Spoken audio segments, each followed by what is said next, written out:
Pues el 1097 ha sido un capitulazo. La verdad es que Oda lleva una racha de calidad bastante agradable, y esperemos que siga así. Y esta vez vamos a empezar comentando la petición de portada, que normalmente pues es simple una curiosidad que queda gracioso y ya está.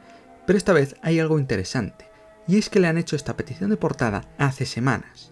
Es así, le hacen una petición de portada y entre que llega y Oda la dibuja pasan semanas, pasa tiempo. Pero ha decidido guardarse esta petición de portada para mostrarla justo ahora, ya que es sobre Kuma cazando salmones en el río, ya que es un juego de palabras, ya que Kuma es oso en japonés. Lo interesante viene porque Oda ha dibujado a Ginny en la portada, y Ginny es un personaje que ha introducido hace 2 capítulos, así que la estaba guardando para hacerlo ahora. Y esta petición de portada encaja perfectamente con lo que vamos a ver en este capítulo, que es la vida de Kuma y Ginny en el Reino Sorbet. El capítulo empieza hace 30 años, cuando Kuma tenía 17 y se ha hecho el pastor de la iglesia donde estaba su padre, donde está viviendo ahora con Ginny. Kuma realiza la labor de quitarles el dolor y las penalidades a los ancianos pobres del Reino Sorbet, que vienen a él a la iglesia para que más o menos les quite la fatiga y ese dolor producido por las enfermedades y la edad. Esto molesta a Ginny porque vienen continuamente y no pagan. Incluso le piden a Kuma que lo haga más frecuentemente, casi diariamente. Y Ginny se queja porque no puede ser así, simplemente les están haciendo un favor, pero que no se pasen de la raya con ello. Kuma es demasiado bondadoso, demasiado bueno. Es esa típica persona que dices, eres demasiado bueno para este mundo y se van a aprovechar de ti. Y esos viejos del pueblo, del Reino Sorbet, más o menos se están aprovechando de él para ir a verle y que les quite el dolor y la fatiga. Kuma acepta porque es muy buena persona, pero es que esto le pasa factura constantemente. Cada día, cada vez que le saca ese dolor y fatiga, los acumula en una gran burbuja como la que sacó de Luffy en Thriller Bark y donde se metió Zoro, pues Kuma se tiene que meter ahí cada vez que saca ese dolor y las enfermedades de los ancianos. Claro, si hace esto constantemente, acabarán matando a Kuma y causándole graves problemas de salud. Y Ginny obviamente se queja porque no quiere que le pase nada a Kuma. La verdad es que todo esto del Reino Sorbet me ha gustado porque es una crítica de Oda y un reflejo que hace de esa sociedad en la que el mundo ha ido cambiando hacia las grandes ciudades, donde allí están los ricos y los poderosos y se despreocupan de los pequeños pueblos donde ahora ya solo viven ancianos, que son muy buena gente, te llevan comida, te tratan bien, como hacen aquí con Kuma, pero que claro, también tienen sus penalidades, sus problemas y ¿dónde se refugian?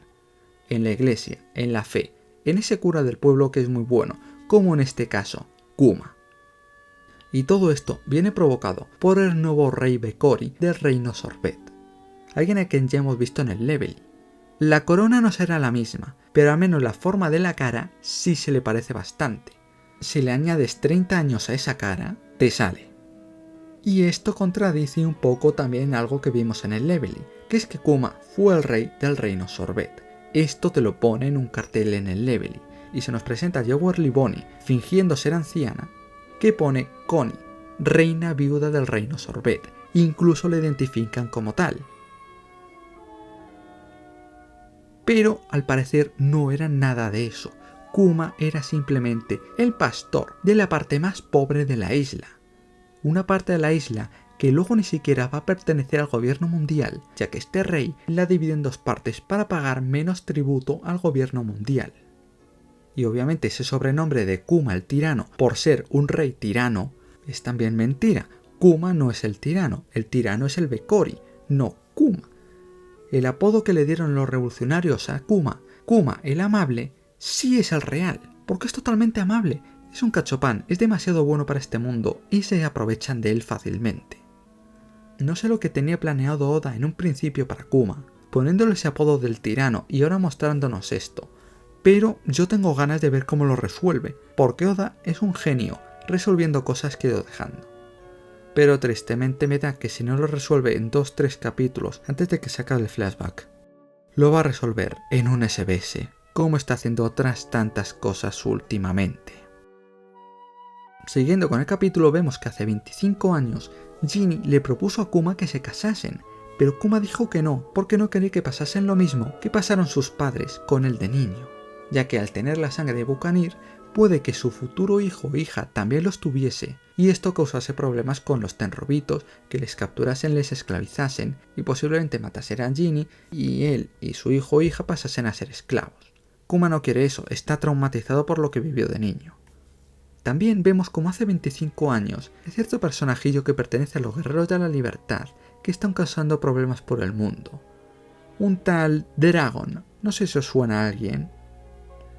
Un personaje que vemos años después en el flashback, porque va a rescatar a Kuma, a Ginny y a esos dos amigos que tenían de la prisión. Y ahí es donde vemos por primera vez a Ivankov, a Dragon, a Kuma, a Ginny, a Beloveti, que es esta de aquí, aquella primer grupo llamado Guerreros de la Libertad, que más tarde pasaría a ser el Ejército Revolucionario. Este es el inicio del Ejército Revolucionario, algo que estábamos deseando ver desde siempre, desde que apareció. Pues aquí lo tenemos. Por ahora, como están empezando, no tienen financiación, son muy pocos y les cuestan las cosas, tienen que organizarse. Es que incluso parece que caben todos en un mismo barco. Un barco que no es el Wincranma, el barco que luego tienen los revolucionarios y donde vemos a Dragon en varias ocasiones. Y en las velas se ve una marca nueva que parece como una especie de puñal, donde las guardas hay como unas púas o están de forma dentada hacia la parte de la hoja. ¿Qué significado tendrá? Pues no lo sé, tendrá algún significado, pero digo yo que ya lo sabremos en un futuro. Y es donde se nos confirma que efectivamente Monkey Dragon fue un marine y lo dejó porque no vio justicia en esta organización. Y avanzamos el flashback hasta hace 14 años, donde vemos a Ginny como la comandante en jefe del este del ejército revolucionario, es decir, el mismo puesto que tiene ahora mismo Beloveti, pero resulta que ha sido capturada por un enemigo inesperado. Y ahí se acaba el capítulo. ¿Por quién? No lo sabemos, seguramente lo veremos en el próximo capítulo. Ahora mismo puede ser cualquiera el que haya capturado a Ginny. Y ya está. Y esto es todo lo del capítulo. Un auténtico capitulazo, que a mí en particular me ha gustado casi más que el anterior, porque este trata temas reales y bastante importantes que tenemos en la sociedad real. Vemos mejor desarrollada la personalidad de Kuma y de Ginny. Conocemos parte del lore de One Piece que se nos revela, principalmente por Monkey Dragon y el ejército revolucionario. Y el anterior, lo más destacado que tuvo, fue la parte de God Valley, donde solo se nos mostró a los personajes llegando, pero luego nos fuimos directamente a otro lado. Y eso es todo lo que tengo que decir. Adiós. Y así termina el vídeo. Gracias por haber llegado hasta aquí, espero que te haya gustado y verte en el siguiente. Un saludo y recuerda, la justicia prevalecerá.